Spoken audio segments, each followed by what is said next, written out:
Gimana? Siapa? Lalu siapa yang Jadi lalu dari mana gini, alat aku itu mau berada?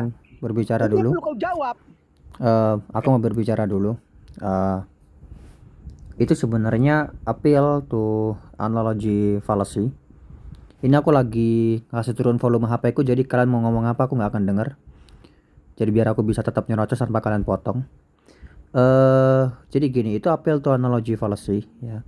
Menganalogikakan alam semesta dengan sandal jepit itu adalah sebuah kekeliruan karena nggak apel to apel. Dan kalau kita menggunakan analogi seperti itu justru akan menusuk jantung teisme itu sendiri.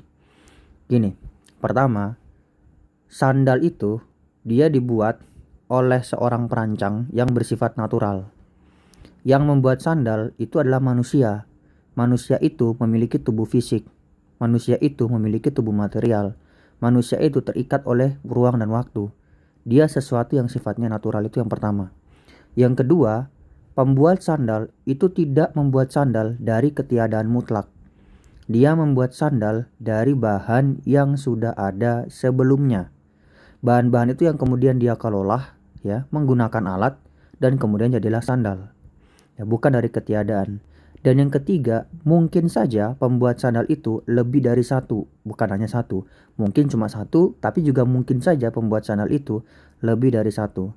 Kalau ini kita aplikasikan ke alam semesta, maka konsekuensinya perancang alam semesta itu mestilah sesuatu yang memiliki tubuh fisik, mestilah sesuatu yang yang bersifat material, mestilah sesuatu yang terikat oleh ruang dan waktu, sesuatu yang bersifat natural. Oke. Kemudian perancang alam semesta itu juga mestilah sesuatu yang dia itu merancang alam semesta bukan dari ketiadaan, tapi dari bahan-bahan mentah yang sudah ada sebelumnya. Dan yang ketiga, perancang dari alam semesta itu bisa saja bukan cuma satu, bisa saja lebih dari satu bekerja sama untuk merancang alam semesta. Itu konsekuensinya kalau kita bermain, kalau kita menganalogikakan alam semesta dengan sandal jepit untuk menunjukkan adanya perancang bagi alam semesta. Analogi semacam itu justru akan menusuk jantung dari teisme itu sendiri.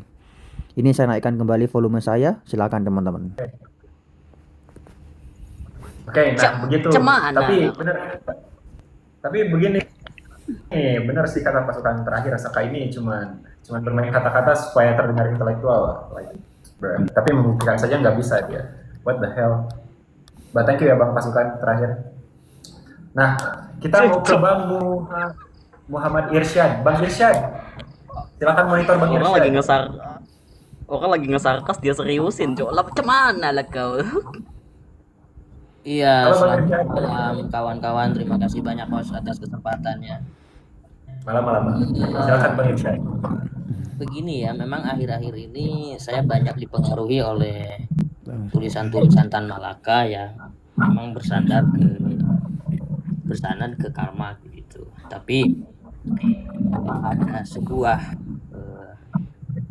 argumentasi di dalam salah satu Bentar. Ini Apriyadi, William, dan Saka silakan langsung respon aja ya. Gue mau ke toilet dulu. Ya, saya ini akhir-akhir ini kan banyak dipengaruhi oleh tulisan-tulisannya Tan Malaka. Ya salah satunya buku Madilog begitu. Nah, awalnya memang saya sangat sangat terilhami dengan buku tersebut. Bahwa dunia ini ya terjadi begitu saja. Karena ketika kita menggores hukum kausalitas di dalam buku tersebut tidak bisa kita menjawab siapa yang menciptakan Tuhan, kan begitu. Tapi akhir-akhir ini juga saya banyak membaca tulisan-tulisan dari filsuf-filsuf Islam gitu. Salah satunya dari kitab Ummul Barohin. Di mana dalam kitab Ummul Barohin tersebut dikatakan kenapa mesti ada sang pencipta itu ya karena ketika kita membicarakan hukum kausalitas itu tidak mungkin ada atau tidak mungkin terjadi secara infinity regress. Hukum kausalitas itu kan adalah hukum yang kita akui sebagai hukum alam. Setiap sesuatu yang ada itu pasti membutuhkan eksistensi dari barang yang lain begitu. A membutuhkan B, B membutuhkan C dan seterusnya. Sehingga terjadilah alam semesta ini yang berawal dari nebula, dari unsur gas, dari unsur yang paling inti, bahkan masih belum dalam bentuk atom. Kemudian terjadi proses energi yang sampai saat ini, kemudian terjadilah alam semesta seperti ini saat ini.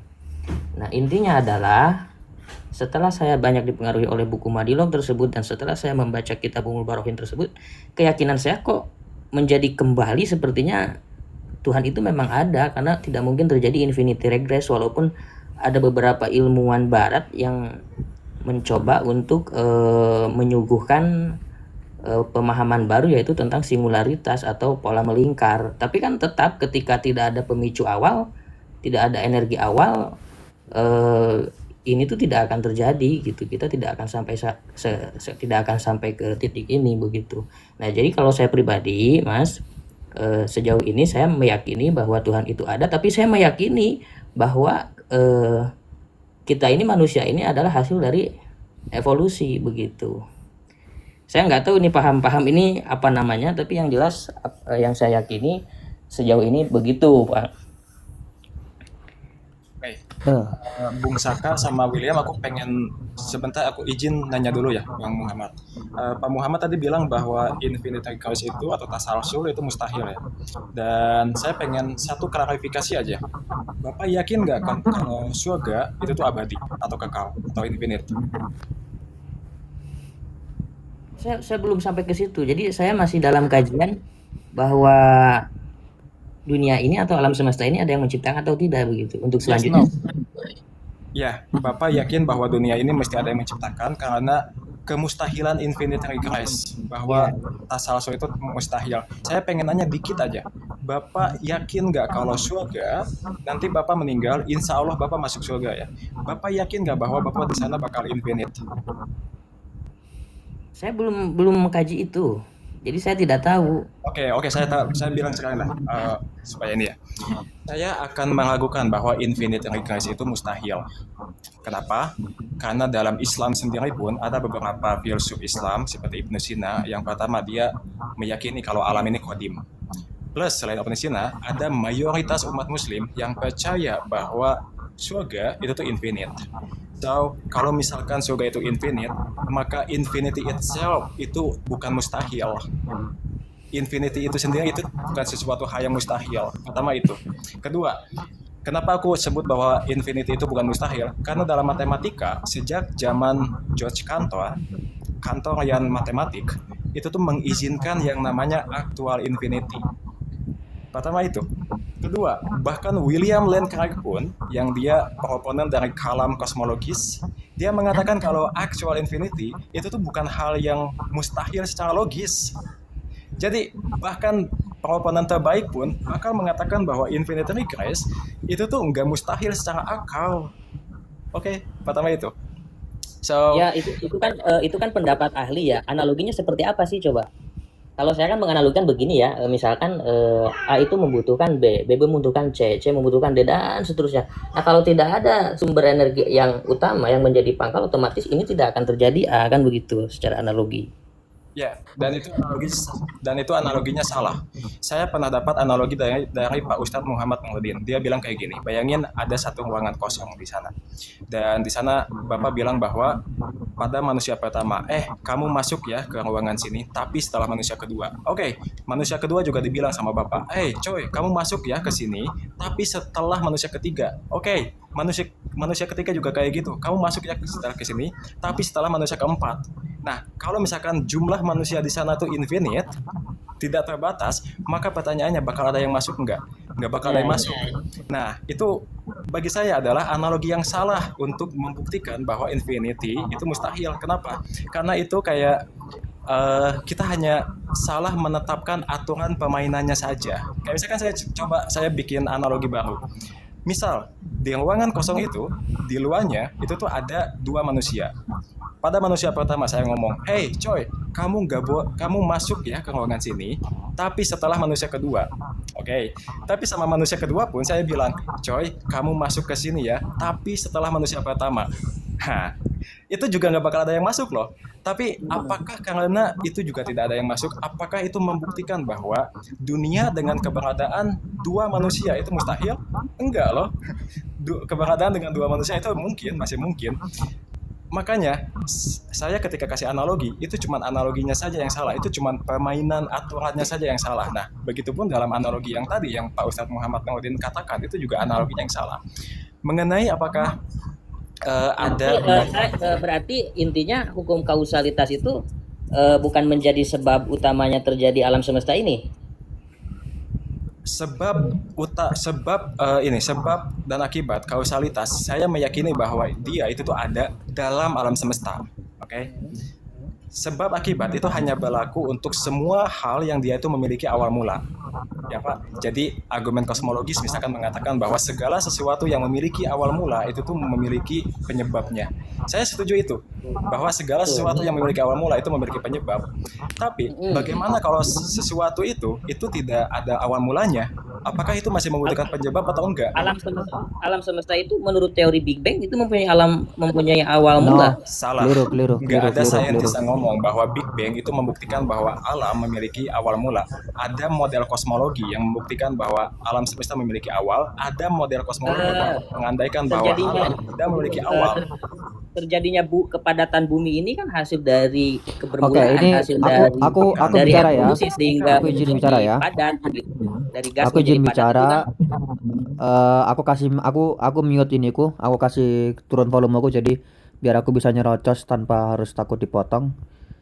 Jadi kalau kalian perhatikan perdebatan antara Dr. Sean Carroll, seorang fisikawan teoritis, dengan Dr. William Lane Craig yang tadi sempat dinotis oleh Bang Apriyadi sebagai seorang teolog Kristen. Dalam perdebatan mereka, Sean Carroll yang seorang fisikawan teoritis itu mengatakan begini, ada pemahaman yang salah dan keliru yang umum dimiliki oleh orang awam terkait Big Bang, yaitu mereka menganggap Big Bang itu sebagai titik permulaan absolut di mana alam semesta itu berasal. Itu keliru menurut Sean Carroll.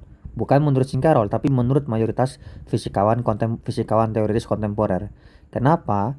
Karena dalam pandangan para fisikawan teoritis kontemporer, Big Bang itu bukanlah titik absolut di mana alam semesta itu bermula, tetapi itu adalah batas akhir dari pemahaman manusia saat ini saat mencari asal-usul alam semesta.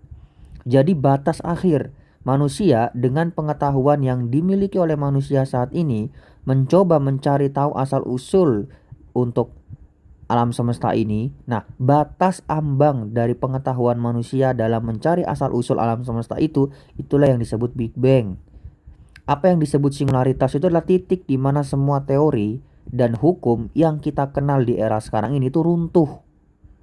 Jadi, Big Bang itu bukan titik permulaan absolut di mana alam semesta bermula, tetapi itu adalah batas ambang terakhir pengetahuan manusia soal asal-usul alam semesta. Itu kata Dr. Sean Carroll, seorang fisikawan teoritis dalam debatnya dengan Dr. William Lane Craig, bisa ditonton. Jadi menggunakan sains untuk mengatakan alam semesta itu memiliki permulaan itu keliru.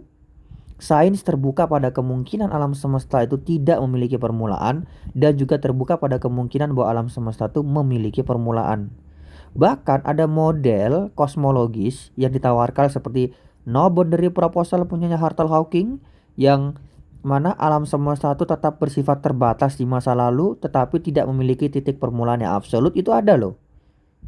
Aku bukan fisikawan di sini ya, tapi aku coba menawarkan bahwa dalam sains itu sendiri terbagi banyak sekali pandangan terkait Big Bang ini. Jadi tidak ada satupun ilmuwan fisikawan teoritis, mayoritas fisikawan teoritis yang berpikir bahwa Big Bang adalah titik permulaan absolut di mana alam semesta itu bermula. Ini saya kasih naik lagi volume saya.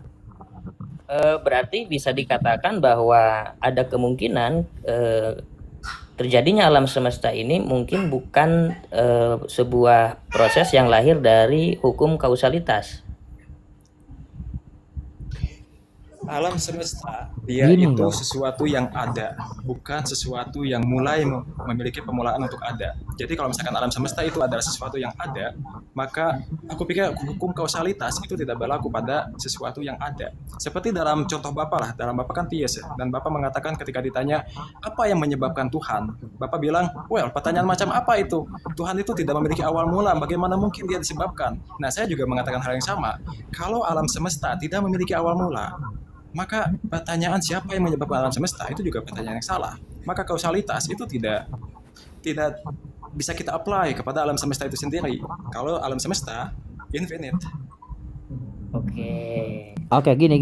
Aku mau Dan saya menambahkan. hargai itu, tapi saya tidak bisa akal saya belum bisa mencerna itu. Jadi karena Gini. apa yang saya baca selama ini, segala sesuatunya tidak bisa lepas dari hukum kausalitas, dari hukum alam, dan kenyataannya dunia ini ada, dan dunia ini ada saat ini karena proses evolusi yang begitu panjang, beratus juta atau miliar tahun begitu, sehingga kita sampai di titik ini. Ya artinya pasti semua ini ada proses awal begitu. Terima kasih host. Thank you Bang Muhammad. Thank you for discussing with us ya. Sehat selalu.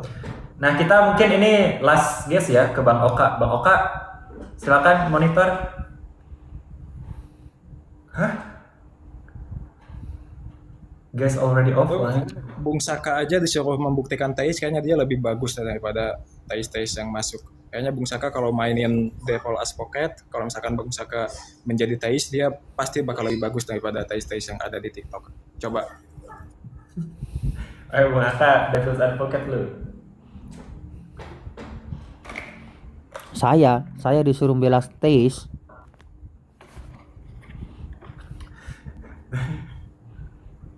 Dia aja pengen dihapuskan eksistensinya tuh, karena orientasi seksual. Oke guys, kamu PK dulu baru naikin Saka sama Om Apri. Oke, mungkin they'll be the last guest ya yang barusan. Thank you Apriyadi and Saka ya for always coming up to my live and discussing. Semoga kalian berdua, semoga Apriyadi jadi dengan Ustadz Nuruddin ya. Asik. I wanna see the smackdown gitu.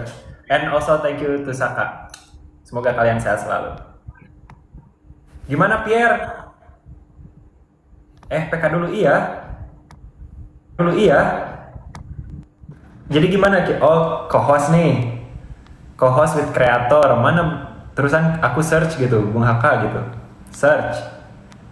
Bung. Oh, ada nih. Mana kok gak bisa aku invite?